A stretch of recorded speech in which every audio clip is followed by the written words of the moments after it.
we're here to talk about geek to non-geek communication. And I want to ask you this. Have you ever tried to watch, I could probably dispense with this one. Is this mic on, folk? Yeah, we are, okay. Have you ever tried to watch a YouTube video with a suboptimal network connection? Has that ever happened to you? Very, very frustrating indeed.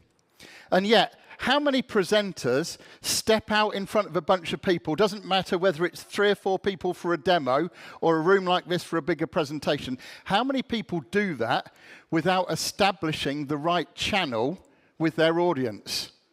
Without creating enough bandwidth for their message to get across? I want you to hold that thought because it's something that we're going to delve into here. Now, I've prepared a short agenda. I want to explain why I believe geek to non-geek communication is essential in today's world.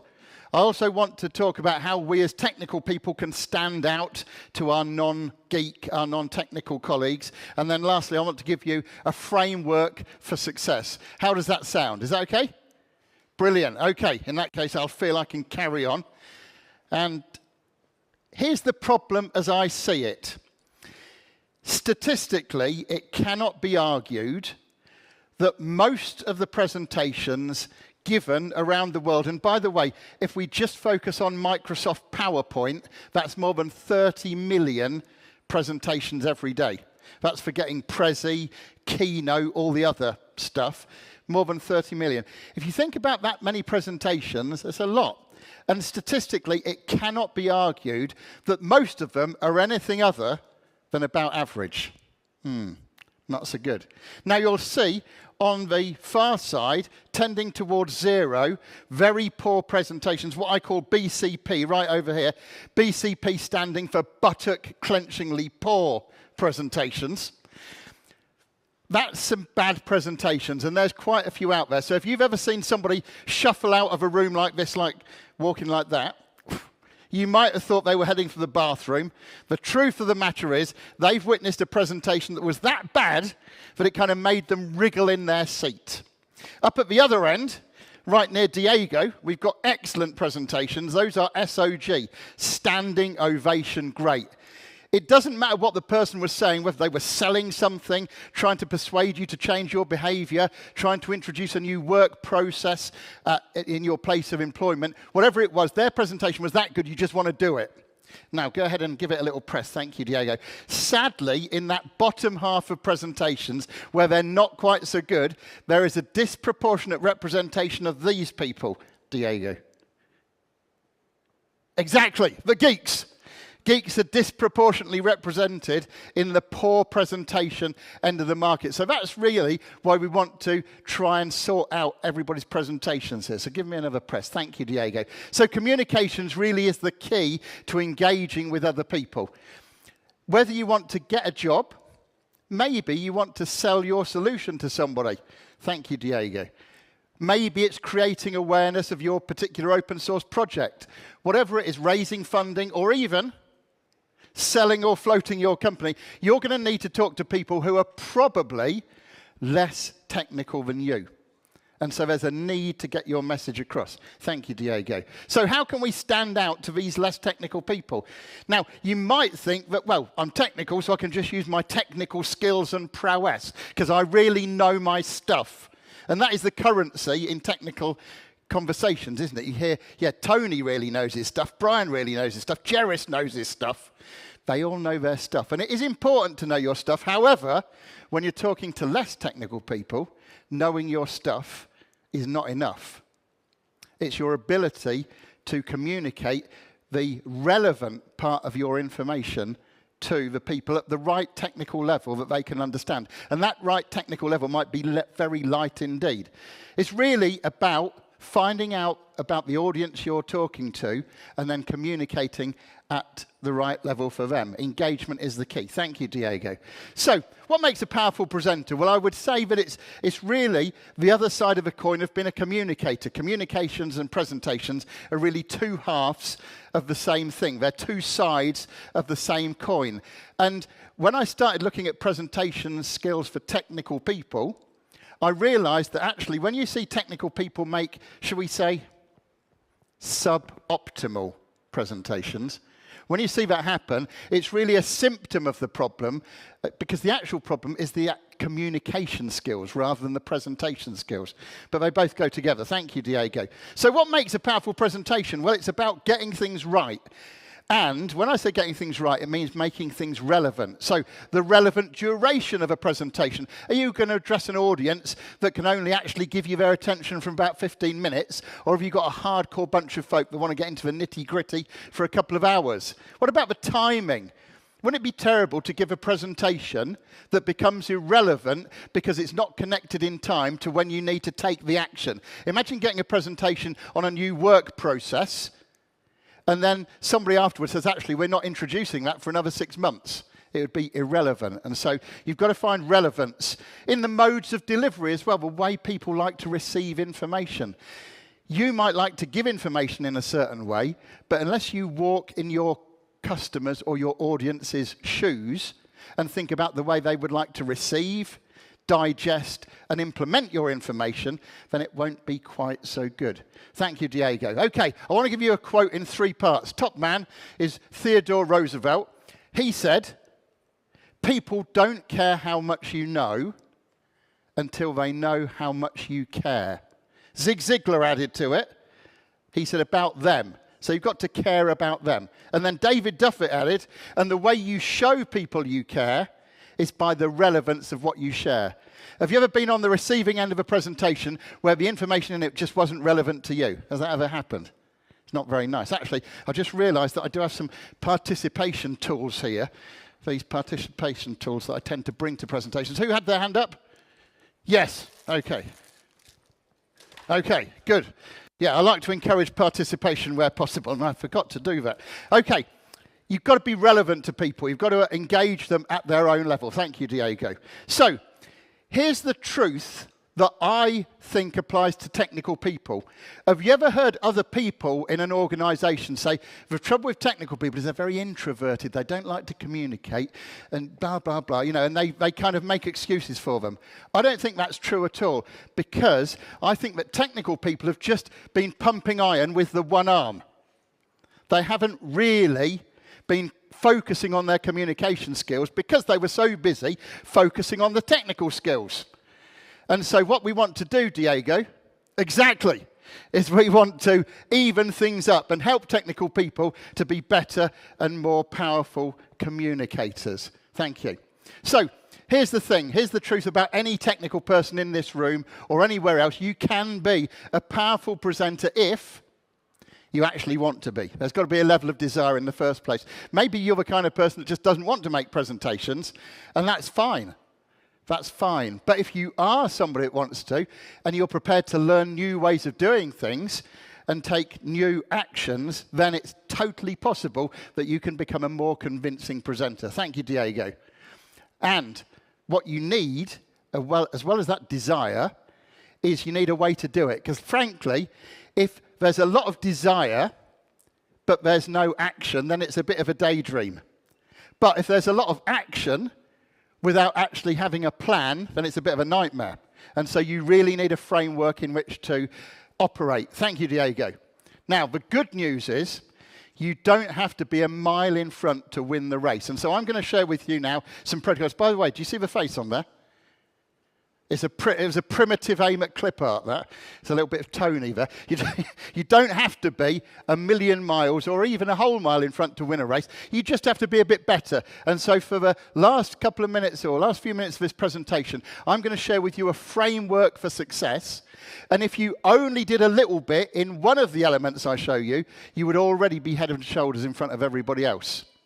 However, if you work with all of it, you could be amazingly miles in front. So there are the 7 power presenting protocols. Notice they all usefully begin with P. The first P is purpose, Diego. Thank you. And purpose is all about thinking about what your presentation is really about. And I would say that your presentation exists on at least 2 levels. There's the narrow confines of the actual presentation, But then there's the wider business objective, and that's in the context of your audience. So you have to ask yourself when you're going to make a presentation or a demo of your software, what is it my audience is trying to achieve? How can I help them achieve that? Yes, I might demonstrate a little bit of software. I might show them some features and benefits, but what is it that they want to achieve? And there's a good way of doing that, Diego. Thank you. And it is to actually ask them, to send them an email saying, I'm come to demo my software next Tuesday, or I'm coming to talk to you about this new open source project that I'm trying to get off the ground, and I was thinking to cover this, this, and this. It doesn't need to be War and Peace. It can just be a few lines on an email. And then they'll come back to you and say, yeah, actually, you're quite right. That's exactly what we want to know. Or could you just tweak it and change it a little bit? And once you've got that agreement, then you're on the road to having an overlap. When we think about Venn diagrams, what your audience needs to know and what you actually present, wouldn't it be brilliant if there was a massive overlap? And this is the way to do it, to get that agreement. Thank you, Diego. Then there's the plan. And again, Diego, thank you. Did you know that people make presentations without ever thinking about the attention span of the audience that they're going to talk to? They forget that the audience is really tuned in at the beginning. They're on the edge of their seats wanting to know what's happening. And they're very excited at the end because they're going to go to lunch or whatever it is. But in the middle, it tends to lull. That naturally happens. It's not a fault of the presenter, but if you know what you're at, you can cater for this. And you can think of ways to raise people's attention and get things into their memory as the journey progresses. Now, I don't have time to go into the proof concept. And by the way, that's my own intellectual property. I invented that, sat by myself somewhere. I was really pleased with it at the time. But we know that the beginning and the end, primacy and recency are important. Have you ever seen a TV ad where it was a linked ad between the first one and the last one? Just at the end of the first segment of a show, and then there's the ad, then it comes back. That's because advertisers understand that the beginnings and endings are very important. Thank you, Diego. That's the plan. Then there's preferences. Let me ask you a quick question. Imagine if the ClueCon people in one of the prize draws had a brand new coffee maker, one of those bean to cup trendy coffee makers that they were giving away, and you were the winner. Okay, so you won this brand new coffee machine. It's even internet connected. It's that trendy. How many people here are going to rip it out of the box and start playing with it without even looking for the manual? How many people there? I was expecting that kind of response, and there's nothing wrong with that response. It's a good response. I'll give you a couple of chocolates for having your hand up there, sir. But how many people would actually very carefully open the box, find the instruction manual, sit in their favorite chair with the manual and read it cover to cover before they ever touched the coffee machine? How many people? Excellent. And again, nothing wrong with that. I'm going to give that man some chocolates over there. That's another response. And yet, there's a third way. How many people would go and sit... Oh, one for you as well, sir, for being keen. I like keen people. How many people would actually just think about their previous relationships with coffee machines and think, what can I get from this new relationship with a new coffee machine that might be different to a previous coffee machine? No, not quite so many people. That's more of a reflective thing. They're more HR people that might do that kind of thing. What I'm saying is, imagine if you're going to do a demo or a presentation and you're an engineer and you think, right, I'll put the mouse in their hands, I'll get them playing with it because I learn best that way, and so they might learn best that way. Wrong. You need to think about your audience and ask, how will my audience learn best? Now, I have used this quote before, but I'm going to use it again. Jack Handy, Saturday Night Live. He said, if you're going to criticize someone, you should walk a mile in their shoes first. Because then, when you do criticize them, you'll be a mile away and have their shoes. It's useful advice, isn't it? Good advice. The lesson here is to think about your audience and to do it in their way, not in your way, to empower them. Okay, thank you, Diego. Then we got practice. This is a gratuitous excuse to put my son on the screen. My son, when he was about 10 or 12 years old, said, I want to learn to play the guitar. We said, fine, here's a very horrible Fender Strat copy and one of those awful little amps that you hang on your belt. And here's a Learn Yourself guitar book. Go away, and if you actually manage to get a tune out of that thing, we'll pay for proper lessons. Well, he did, and in fact, he was here in 2016 at ClueCon Chicago, jamming with Tony on guitars. He's played South by Southwest. He's played Glastonbury on a number of occasions in the UK. The lesson here is the more you do it, the better it gets.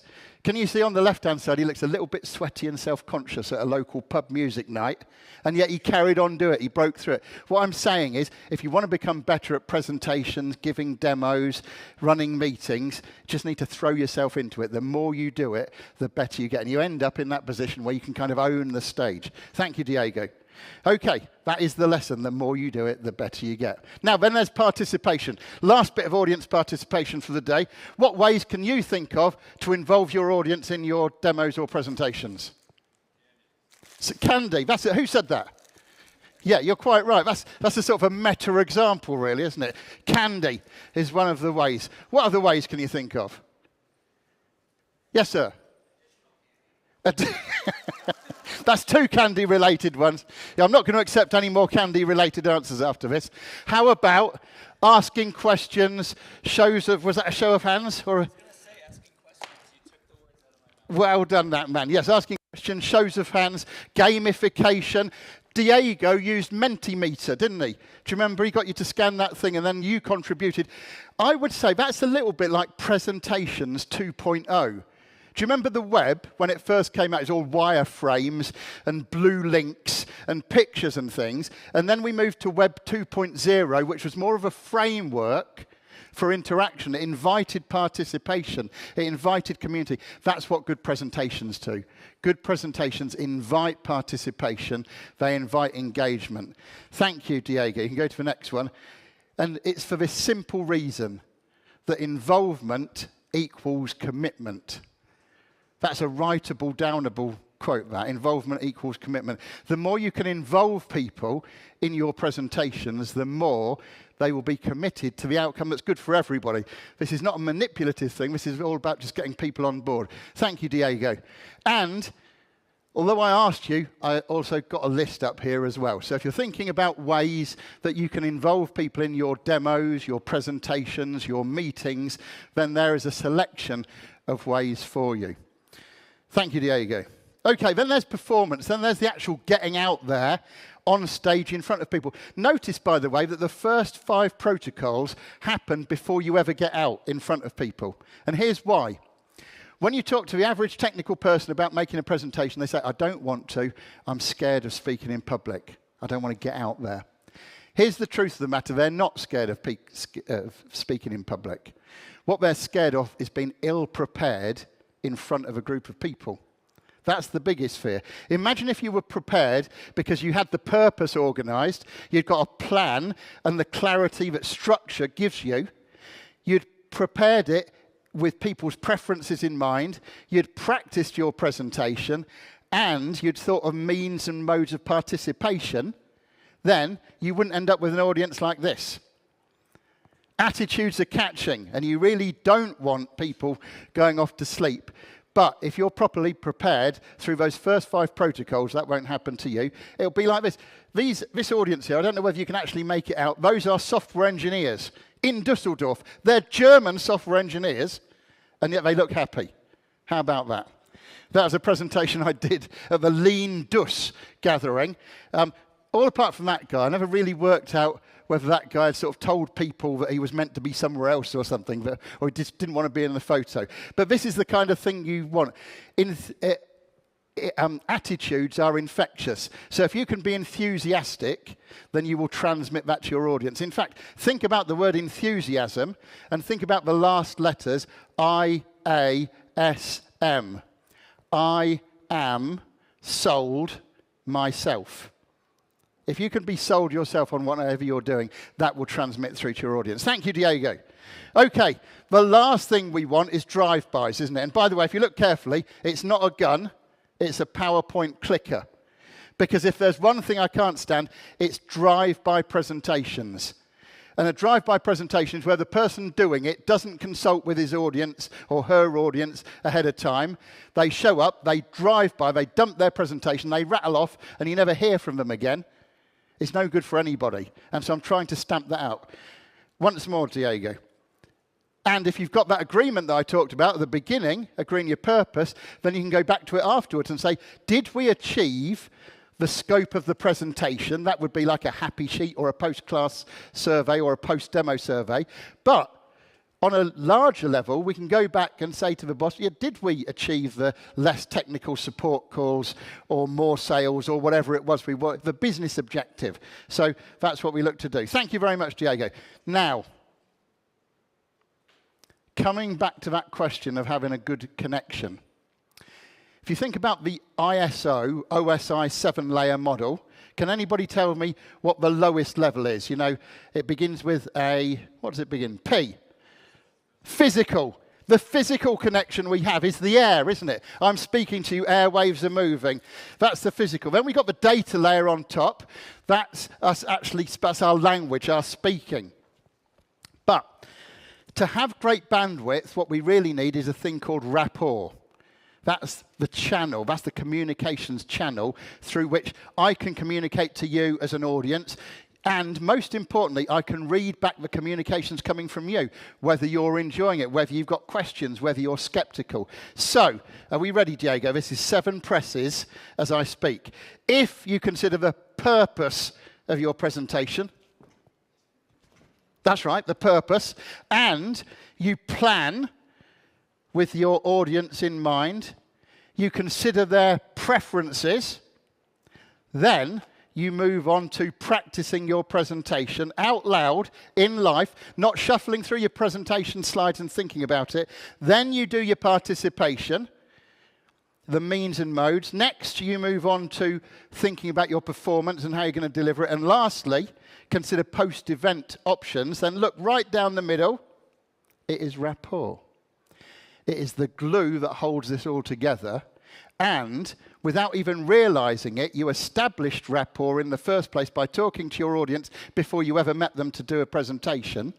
And by going through each of those protocols, you reinforced it and built it so that when you actually talk to them and you get in front of them, all you're doing is actually building that out. You're expanding the bandwidth. You're giving yourself more of a communications channel. Thank you very much, Diego. So, as we finish, we won't take questions right now because we're heading into lunch, but as we finish, here are the key points.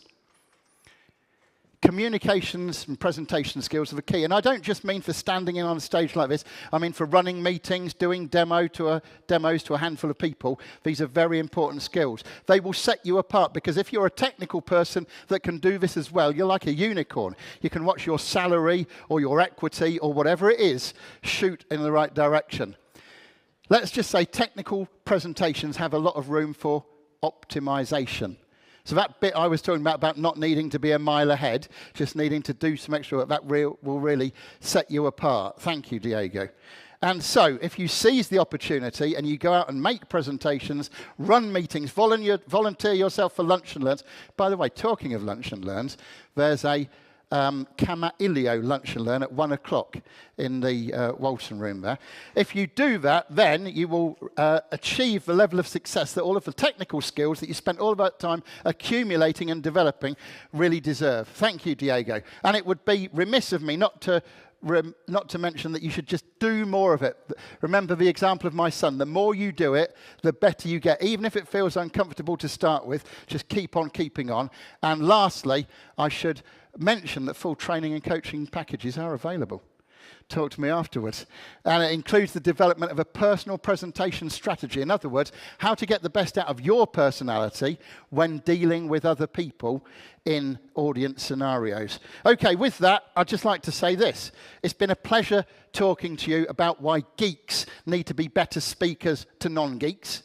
It's been a pleasure articulating the value of those 7 power presenting protocols and telling you about what you can do to be better. But, my friends, the real pleasure will come for you when you implement them and thus rightly receive all of the rewards of being a geek that can speak.